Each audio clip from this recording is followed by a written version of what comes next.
যে সরকারে যারা দায়িত্ব পালন করবেন এটা আমলারা থেকে শুরু করে আপনার এমপি মন্ত্রী উপদেষ্টা সবারই দায়িত্ব পালন শুরু করার সময় যেভাবে হিসাব দিতে হবে শেষ করবার সময় হিসাব দেওয়া উচিত। এবং উপদেষ্টারা অনেকেই সেটা দেন নাই, দু একজন দিয়েছেন এবং দু একজনের কাজের খতিয়ানও আমরা পেয়েছি, কিন্তু অধিকাংশ উপদেষ্টা সেটা করে নাই। এবং একই জিনিস হচ্ছে বর্তমান আমলেও যারা দায়িত্ব নিয়েছেন এই সরকারে এমপি মন্ত্রী হচ্ছেন, আমরা হচ্ছেন, বড় বড় দায়িত্ব পেয়েছেন, তাদের ব্যাপারেও বর্তমান সরকারকে আহ্বান করবো যে আপনারা সরকারের অর্থের হিসাব নেন, ওনাদের ব্যাংকের স্টেটমেন্ট থেকে শুরু করে ওনাদের আয় উপার্জনের খতিয়ান নেন, যেটা পাবলিক করা উচিত। এবং যখন বিদায় নেবেন তখন একটা জিনিস করা উচিত, একইভাবে করা উচিত। উপদেষ্টাদের ব্যাপারে যেটা হচ্ছে স্পেসিফিক ডেলিগেশন যাদের ব্যাপারে আছে সেটা বর্তমান সরকার অবশ্যই ইনভেস্টিগেট করবেন।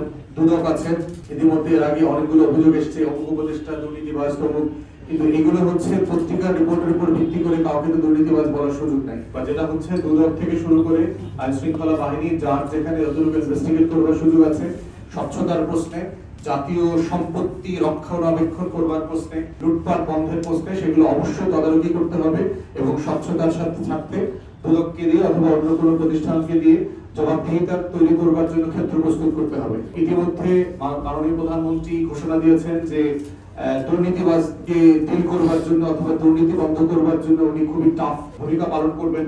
তো সেটা আগের আমলে যারা দুর্নীতি করেছে তাদের ক্ষেত্রে যেমন প্রযোজ্য, ওনার সরকারে যারা দুর্নীতি করবেন তাদের ক্ষেত্রে প্রযোজ্য। আমরা দেখতে চাই বর্তমান সরকার দুর্নীতির ব্যাপারে আসলে সিরিয়াসলি কি কি অ্যাকশন নিচ্ছেন, সেটা যেন সবার কাছে স্বচ্ছতার সাথে দৃশ্যমান হয়।